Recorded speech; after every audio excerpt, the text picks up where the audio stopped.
নিশ্চয়ই আল্লাহর ওয়ালি যারা, আমি আল্লাহ ঘোষণা দিচ্ছি, লা খাউফুন আলাইহিম, তাদের কোনো ভয় নাই, ওয়ালা হুম ইয়াহজানুন, তাদের কোনো দুশ্চিন্তাও নাই।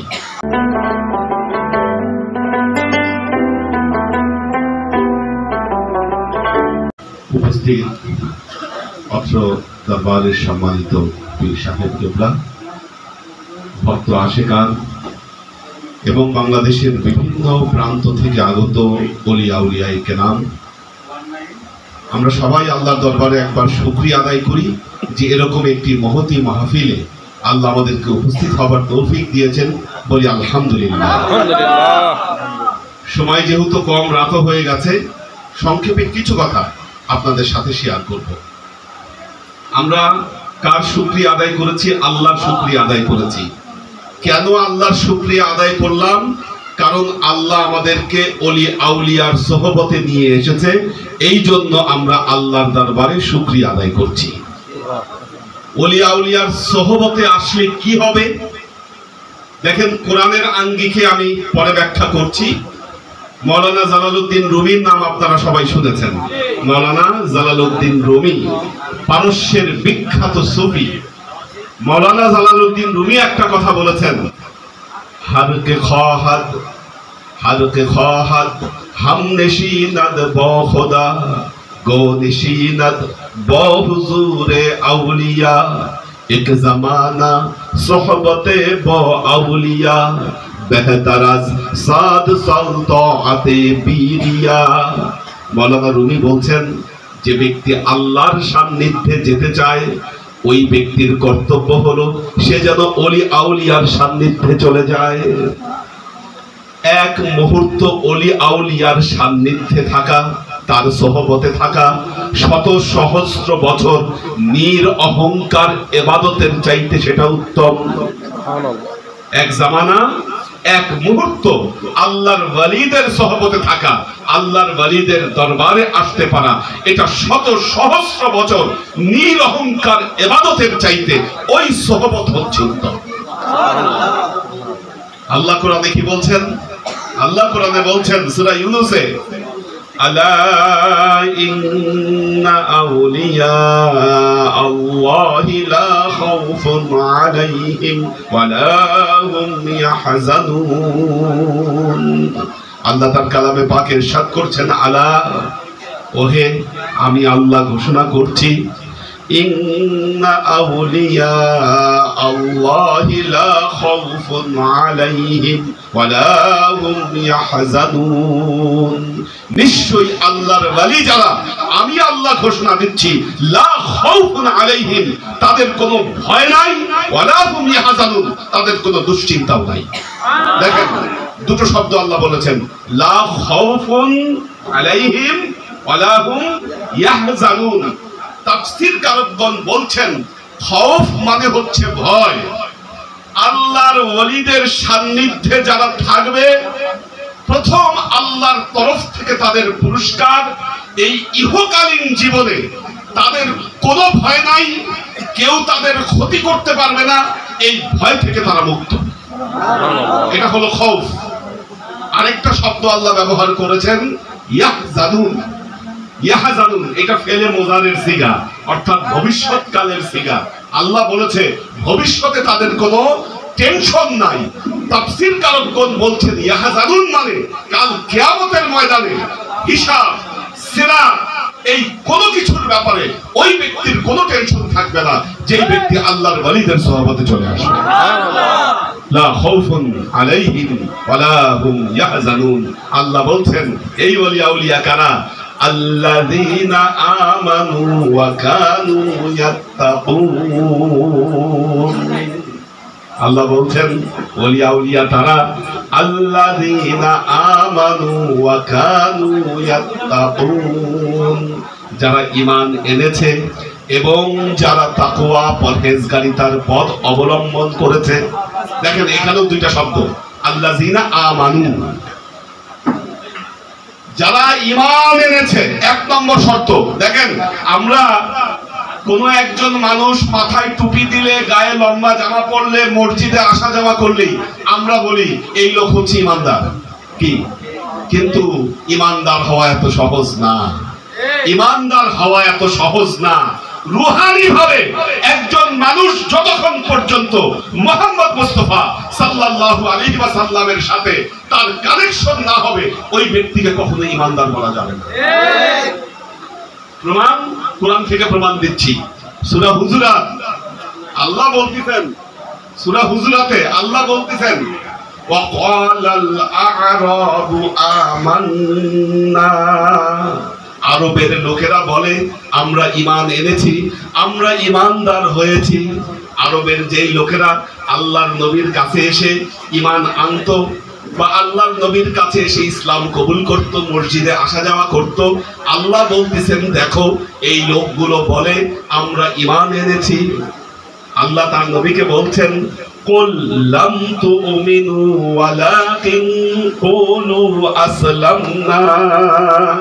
আল্লাহ বলতেছেন হে মুহাম্মদ মুস্তাফা সাল্লাল্লাহু আলাইহি ওয়াসাল্লাম, আপনি আরবদের এই লোকদেরকে বলে দেন তোমরা এখনো ঈমান আনো নাই, তোমরা কেবলমাত্র ইসলাম কবুল করেছো, তোমরা কেবলমাত্র ইসলাম কবুল করেছো।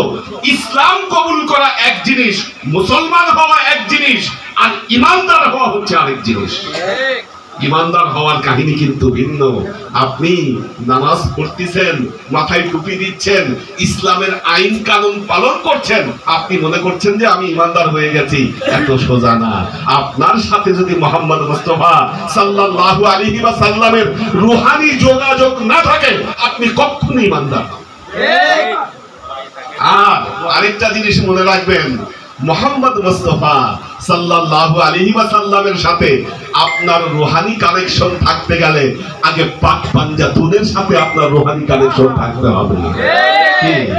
পাক পাঞ্জাতুনের সাথে যদি আপনার রূহানি যোগাযোগ না থাকে, আর যদি মুহাম্মদ মুস্তাফা সাল্লাল্লাহু আলাইহি ওয়াসাল্লামের আপনার সাথে রূহানি কানেকশন কখনো তৈরি হবে না। এখন আপনি বলতে পারেন হুজুর আমরা তো মুখ্য সূক্ষ্ম মানুষ, আমরা কিছু বুঝি না, আমরা কিভাবে এই কানেকশন তৈরি করব? এই কানেকশন তৈরি করার একমাত্র উপায় হচ্ছে একজন কামেল ওয়ালির আপনি সোহবতে চলে যান। কারণ যিনি ওয়ালি, যিনি আপনাকে বায়াত দিচ্ছেন, মনে রাখবেন তার বায়াত, এই যে তার সাজদানামা ইজাজতের ভিত্তিতে প্রত্যেক খাস ওলি আউলিয়ার দেখবেন সাজদানামা পাক পাঞ্জাতুন হয়ে মুহাম্মদ মুস্তাফা সাল্লাল্লাহু আলাইহি ওয়াসাল্লামের সাথ পর্যন্ত মিশে গেছে। যোগাযোগগুলো কিভাবে হয় দেখেন। মাসনবীর আরেকটা কাহিনী বলি। মাওলানা রুমি বলতেছেন এক রাখাল রাস্তা দিয়ে হাঁটতে হাঁটতে বলতেছে আল্লাহ আমি এতদিন তোমার বন্দেগী করলাম, আমি তোমারে একবার দেখলাম না, যদি আল্লাহ আমি তোমারে একবার দেখতাম, আমি আমার এই ছাগলের দুধ দোহায় তোমাকে খাওয়াইতাম। পাগল, রাস্তা দিয়ে হাঁটতেছে একজন রাখাল, বলতেছে আল্লাহ আমি ছাগলের দুধ দোহায় তোমাকে আমি খাওয়াইতাম, তোমার জুতা আমি সেলাই করে দিতাম, আমি আল্লাহ তোমার মাথার চুল আশ্রয় দিতাম। পাগল বলতেছে এই কথা। পাশ দিয়ে মুসা নবী হেঁটে যাচ্ছেন, উনি ওই রাখালের কথা শুনে খেপে গেলেন, বললেন বেয়াদব, তুই আল্লাহর সাথে শিরক করতেছিস, তুই তো শিরক করে ফেললি, তুই আল্লাহরে তোর ছাগলের দুধ তুই দোয়ায় খাওয়াবি, জুতা সেলাই করে দিবি, আল্লাহর মাথার চুল তুই আশ্রয় দিবি, এত বড় বেয়াদবি আল্লাহর সাথে। যখন হযরত মুসা আলাইহিস সালাম এইভাবে বললেন, রাখাল ভয় পেয়ে গেল। উনি হযরত মুসা নবীর পায়ে ধরে মাপ চাইলেন, হুজুর আমি ভুল করে ফেলেছি, আমাকে আপনি মাফ করে দেন। এ কথা হওয়ার পর যেই না রাখাল একটু সামনে চলে গেছে, সাথে সাথে আল্লাহ মুসা নবীর কাছে ওহী পাঠিয়ে দিয়েছেন। ওহী আমাদ সোয়ে মুসা আজ খোদা বান্দিয়ে মা আজ রাজ মা কর দি জুদা। আল্লাহ হযরত মুসার কাছে ওহী পাঠালেন, বললেন মুসা এ কি করলা, তুমি এ কি করলা, আমার মহব্বত থেকে আমার বান্দাকে তুমি জুদা করে দিলা, কি করলা তুমি এটা? তু বারাইয়ে আসল করদান আমাদি, না বারাইয়ে ফসল করদান আমাদি। হে মুসা আমি তোমাকে পাঠিয়েছি, তুমি আমার বান্দার সাথে আমার মহব্বত তৈরি করে দিবা, আমার ভালোবাসা তৈরি করে দিবা, আমার থেকে আমার বান্দাকে তুমি জুদা করে দিবা, এই জন্য আমি তোমাকে পাঠাই নাই। মাযহাবে ইশক আজহাবে মজহব জুদা আস, মজহবে ইশক রাহবারে খোদা আস। আল্লাহ জানালেন মুসা তুমি মনে রেখো ইশকের মাযহাব, প্রেমের মাযহাব সব মাযহাবের চাইতে ভিন্ন। আর যে ব্যক্তি প্রেমের মাযহাবে বিশ্বাস করে তার রাহবার হয়ে যান স্বয়ং আল্লাহ। তার রাহবার স্বয়ং আল্লাহ, আমি আল্লাহ স্বয়ং তার রাহবার হয়ে যাই। মুসা তুমি এটা কি করলা? যখন আল্লাহ হযরত মুসা নবীকে ধমক দিলেন, মুসা নবী দৌড়ে ওই রাখালের কাছে গেলেন, গিয়ে বললেন আজ আদাবু তারতিব মাজু হারচমি খাহাত দেল টাঙ্গাত বগু। বলতেছে রাখাল আমি তো তোমারে পাগল ভাবছিলাম, মনে করছিলাম তুমি একটা পাগল, কিন্তু তুমি পাগলামির ছলে যে কথা বলতেছিলা তুমি সেই কথা বলতে থাকো, তুমি তোমার কথা থামায়ো না। এখন ওই পাগল বলে হুজুর আমার আর আল্লাহকে দেখারও দরকার নাই, আমার ছাগলের দুধ দোয়ায় আল্লাহকে খাওয়ানো দরকার নাই, আল্লাহর মাথার চুল আশ্রয় দেওয়ার দরকার নাই, আমার সাথে আল্লাহর কি সম্পর্ক আমি বুঝে গেছি।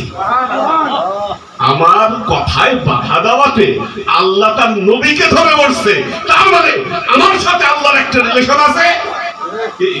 দেখতে পাগল, রাস্তা দিয়ে উদ্ভ্রান্তের মতো হাঁটে, ওই লোকের সাথে আল্লাহর সম্পর্ক কি মারাত্মক ব্যাপার। ওই লোকের কথায় বাধা দেওয়াতে আল্লাহ মুসা নবীকে ধরে বসছে।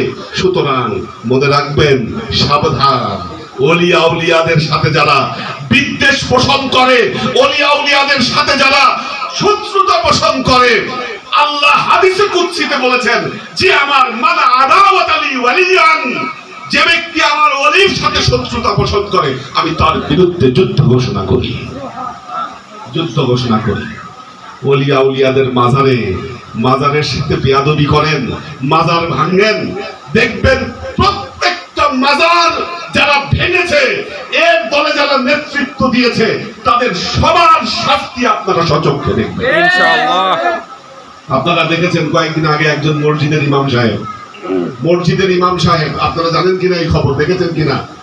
মসজিদের ইমাম সাহেব মাজার ভাঙার নেতৃত্ব দিয়েছিল। এক মাস না যেতে তার ছেলেকে প্রথম বল্লা ধরছে, বল্লার কামড়, তাকে বাঁচাইতে গিয়ে তাকেও বল্লা কামড় দিছে, তার মেয়েকেও বল্লা কামড় দিছে। সর্বপ্রথম সে মারা গেছে, তারপর তার ছেলে মেয়ে সবাই মারা গেছে। শাস্তি, আল্লাহর ওলিদের সাথে বেয়াদবি করবেন আর আল্লাহ আপনাকে শাস্তি দিবে না, এটা ভুলে যান। শাস্তি অবশ্যই প্রত্যেকটা অপরাধের বিচার হবে। এই জন্য বললাম আল্লাযীনা আমানু ওয়া কানু ইয়াত্তাকুন। এই যে আল্লাহ বললেন ভয় নাই, টেনশন নাই, এই ভয় এবং টেনশন থেকে মুক্ত হওয়ার জন্য আগে ঈমানদার হন, আগে ঈমানদার হন। এবং মনে রাখবেন, ঈমানদার হওয়ার প্রথম শর্ত হলো একজন খাস ওলির হাতে বায়াত গ্রহণ করা। কি গ্রহণ করা? বায়াত। দেখেন আশ্চর্যের ব্যাপার, আজকে বাংলাদেশে এত মাদ্রাসা, এত আলেম ফারেক হয়ে বের হচ্ছে, সেখান থেকে বায়াতের কথা কেউ বলে না, বায়াতের কথা কেউ বলে না। কথা শুনলে মনে হয় যে বায়াত, মনে হয় কোরআন হাদিসের মনে হয় কোথাও কিছু নাই, কিন্তু বায়াত গ্রহণ না করলে যে ঈমানের সূচনাই হয় না, এই সত্য কথা আপনি লুকান কেন? লুকান কেন? আমার পেয়ারা নবী মুহাম্মদ মুস্তাফা সাল্লাল্লাহু আলাইহি ওয়াসাল্লামের কাছে যারাই ঈমান আনতে যেতেন, আল্লাহর নবী সবার আগে তাদেরকে বয়ান করাতেন। সহিহ বুখারী খুলেন, দুইটা বড় বায়াত, বায়াতুল আকাবা 1, বায়াতুল আকাবা 2, কি পড়েন নাই সহিহ বুখারীতে? আল্লাহর নবীর সাথে যখন দেখা করতে আসলেন মদিনার থেকে একটা দল, আল্লাহর নবী সর্বপ্রথম তাদেরকে বায়াত করালেন। এর পরের বছর আবার আরো বড় দল আসলেন, আল্লাহর নবী তাদেরকে বায়াত করালেন। বিস্তারিত বর্ণনা বুখারী শরীফে আসছে। আল্লাহর নবী যখন মক্কা থেকে মদিনায় হিজরত করলেন, হিজরত করার পর মদিনাবাসীরা এসে সবাই আল্লাহর নবীর হাতে বায়াত গ্রহণ করতেন। এর বর্ণনা চমৎকার ভাবে কোরআন হাদিসের সব জায়গার মধ্যে আছে। যেদিন বাবলা গাছের নিচে হুদায়বিয়ার সন্ধির সময় মুসলমানেরা আল্লাহর নবীর হাতে বায়াত গ্রহণ করেছিল, আল্লাহ বলছেন ইন্নাল্লাযীনা ইউবাইউনাকা ইন্নামা ইউবাইউনাল্লাহ। হে নবী, এই মুহূর্তে যারা আপনার হাতে বায়াত গ্রহণ করলো তারা যেন আল্লাহর হাতে বায়াত গ্রহণ করলো। আল্লাহ বলতেছেন শুধু যে আল্লাহর হাতে বায়াত গ্রহণ করেছে কিভাবে, ইয়াদুল্লাহি ফাওকা আইদিহিম, এই বায়াত গ্রহণের সময় আল্লাহর হাত যেন তাদের হাতের উপর ছিল। কি নবীর হাত ছিল না, সেখানে আমি আল্লাহর হাত ছিল। আল্লাহ বলছেন ইয়াদুল্লাহি ফাওকা আইদিহিম ফামান নাকাসা ফাইন্নামা ইয়ানকুসু আলা নাফসিহি। এই বায়াত গ্রহণ করার পর যে বায়াতের শর্তে ত্রুটি বিচ্যুতি করলো সে ব্যক্তি যেন তার নিজের উপর ত্রুটি বিচ্যুতি করলো। ওয়ামান আওফা বিমা আহাদা আলাইহুল্লাহ ফাসাইউতিহি আজরান আযীমা। আর যারা বায়াত গ্রহণ করার পর এই বায়াতের শর্তকে পূরণ করবে, আল্লাহ বলতেছেন আমি আল্লাহ তাকে খুব শীঘ্রই আজরান আযীমা, তাদেরকে আমি মহা পুরস্কার দান করব। মহা পুরস্কার আমি আল্লাহ তাদেরকে দান করব। আল্লাহর আশিক ও সালেক বৃন্দ, এই জন্য আমাদের ভয় টেনশন কেন কাজ করে? আমরা ভয় থেকে মুক্ত হতে পারি না কেন? আমাদের জীবনে উলিয়া নাই, আমাদের জীবনে বায়াত নাই। তারপর দেখেন এই যে বায়াতের কথা বলছি, পবিত্র কোরআনের সূরা মুমতাহিনা সেখানে মেয়েদের বায়াতের কথা বলা হয়েছে না? তো তারপরে দেখেন আল্লাহ নবী যখন ইন্তেকাল করলেন, আল্লাহ নবী ইন্তেকাল করার পরে বায়াত কি ছিল না? কি হযরত আবু বকর রাদিয়াল্লাহু তাআলা আনহু, হযরত ওমর রাদিয়াল্লাহু তাআলা আনহু, ওসমান রাদিয়াল্লাহু তাআলা আনহু এবং পরবর্তীতে মাওলানা আলী রাদিয়াল্লাহু তাআলা আনহু সবার হাতে কি বায়াত গ্রহণ করে নাই? কারবালার ট্র্যাজেডি কেন ঘটলো? যখন ইমাম হুসাইনের কাফেলাকে যখন ঘেরাও করে ফেললো, ইয়াজিদ ইবনে মুয়াবিয়া ইমাম হুসাইনের কাছে চিঠি পাঠিয়েছিল, বলেছিল যে আপনাকে সসম্মানে মদিনায় পাঠিয়ে দিব, খালি একটা শর্ত, আপনি ইয়াজিদের হাতে বায়াত গ্রহণ করেন। ইমাম হুসাইন বলেছিলেন আল্লাহর নবীর নাতি হয়ে আমি কোন ফাসিকের হাতে বায়াত গ্রহণ করতে পারি না। কি বায়াত গ্রহণ করতে পারি না? বায়াত যদি নাই থাকবে তাহলে এই এত বায়াতের ঘটনা কিভাবে আসলো? তাহলে যে বায়াত নবীর যুগে ছিল, সাহাবীদের যুগে ছিল, সব যুগে ছিল, আজকে এই বায়াত উঠাই দিল কে? কেন বায়াতের কথা বলে না জানেন? আপনার দোকানে অনেক মাল আছে কিন্তু একটা পণ্য নাই। এখন ক্রেতা এসে আপনার কাছে পণ্য চাচ্ছে, আপনি দিতে পারতেছেন না। এখন দিতে যে পারতেছেন না, বলতেছেন ভাই এটা দরকারই নাই। বয়াত তো সবাই পড়াতে পারবে না, বয়াত তো সবাই দিতে পারবে না।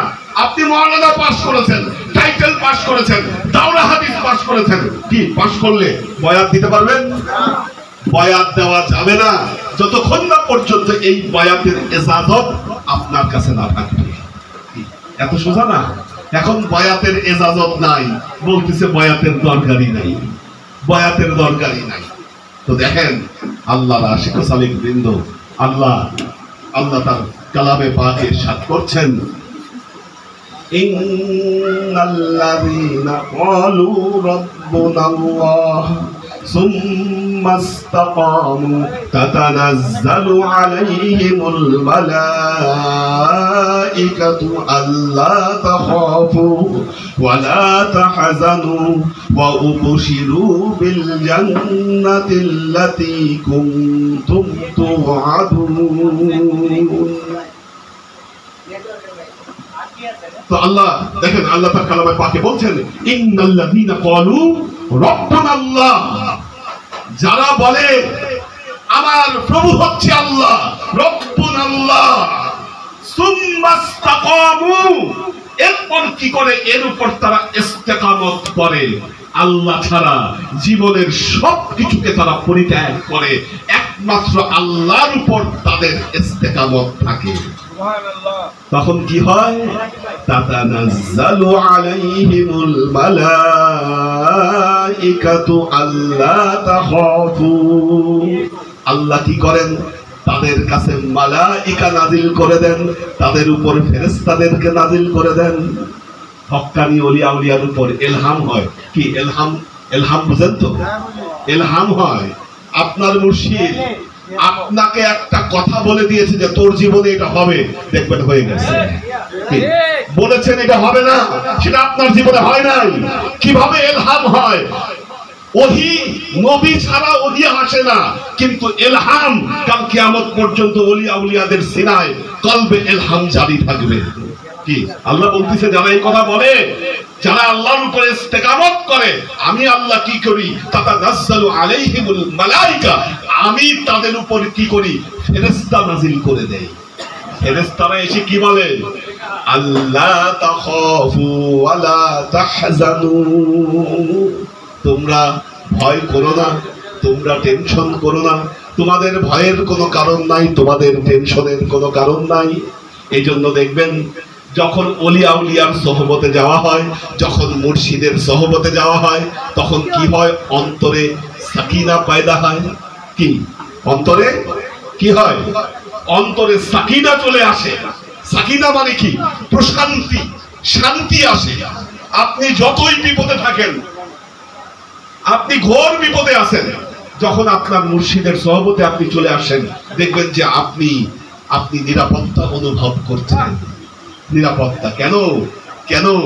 কারণ হাদিসের মধ্যে আসে যে যখন কোনো ব্যক্তি আল্লাহকে ডাকে, আল্লাহর সাথে তার মহব্বত তৈরি হয়ে যায়। আল্লাহ জিব্রাইলকে আদেশ দেন, জিব্রাইল তুমি মানুষের কলবে ওই ব্যক্তির জন্য মহব্বত তৈরি করে দাও, তুমি মহব্বত এলকা করে দাও, আমি নির্দেশ দিচ্ছি।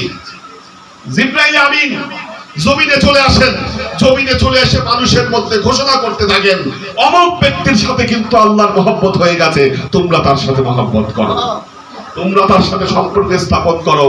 তাকে মহব্বত করলে, তার সাথে সম্পর্ক স্থাপন করলে কি হবে? আল্লাহ তোমাদেরকে নিরাপত্তা দিবেন।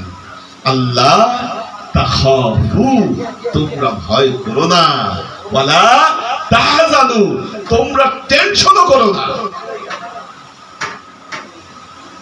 আল্লাহ আবার বলছেন, নাহনু আউলিয়াউকুম ফিল হায়াতিদ দুনিয়া ওয়া ফিল আখিরাহ, আমি আল্লাহ ঘোষণা দিচ্ছি, আমি আল্লাহ ঘোষণা দিচ্ছি, নাহনু আউলিয়াউকুম, আমি তোমাদের ওলি হয়ে গেলাম, আমি তোমাদের অভিভাবক হয়ে গেলাম। কোথায়?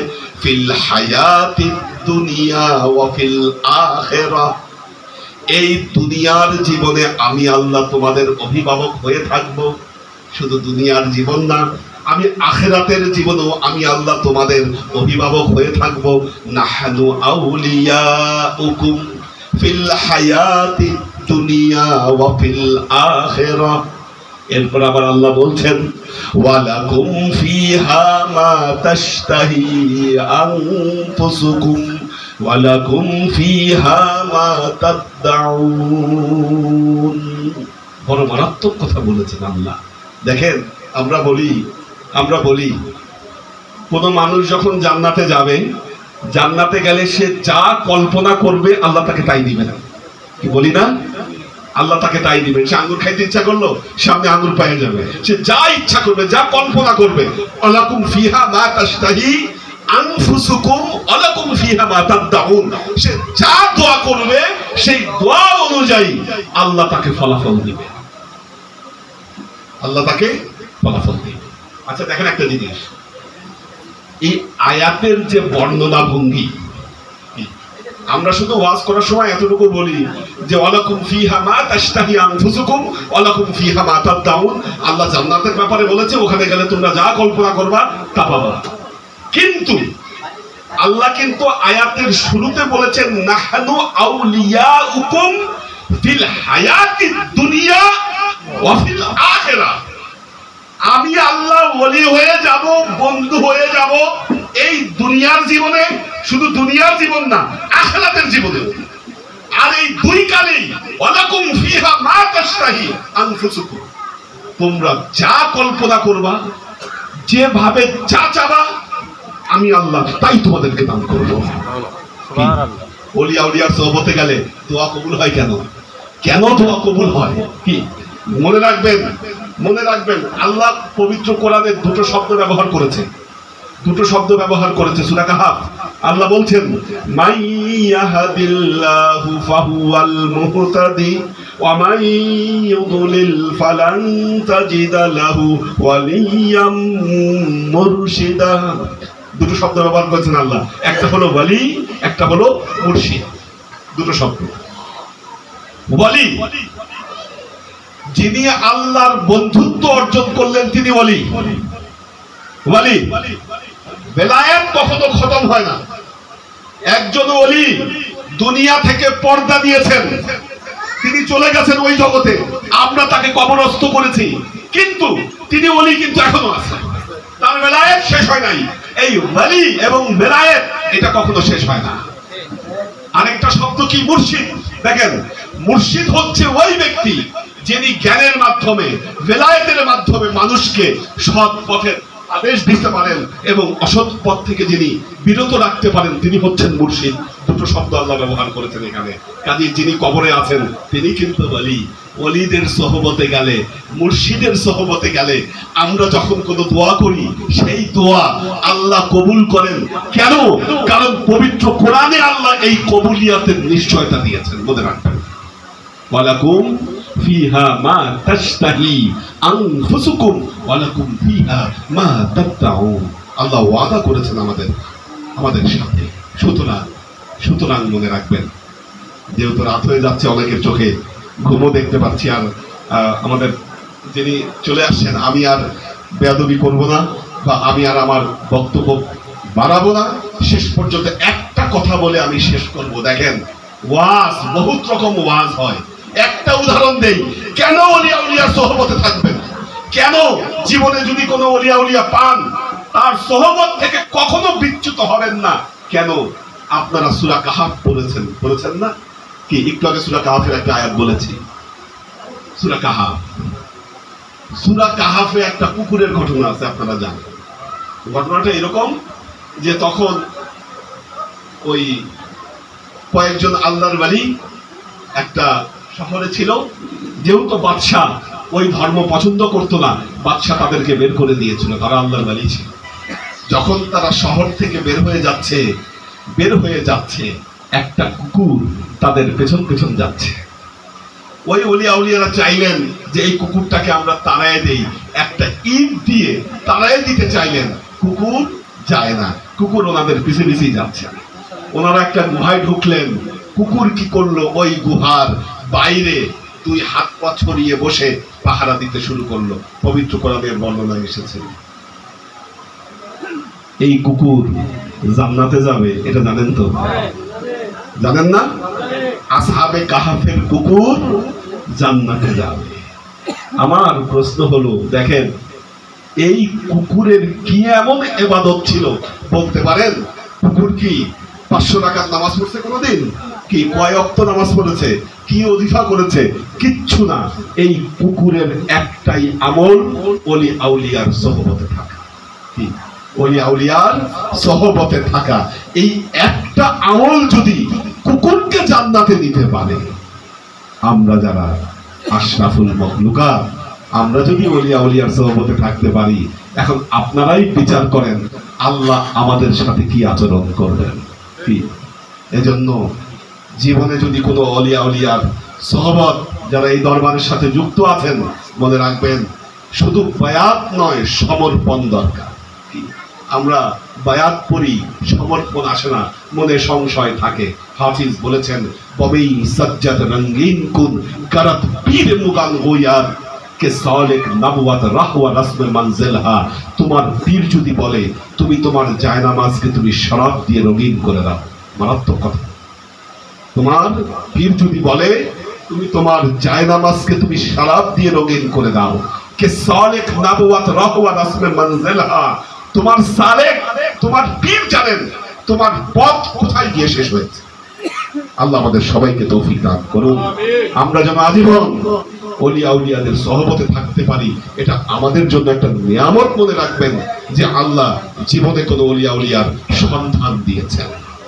আসসালামু আলাইকুম ওয়া রাহমাতুল্লাহি ওয়া বারাকাতুহু।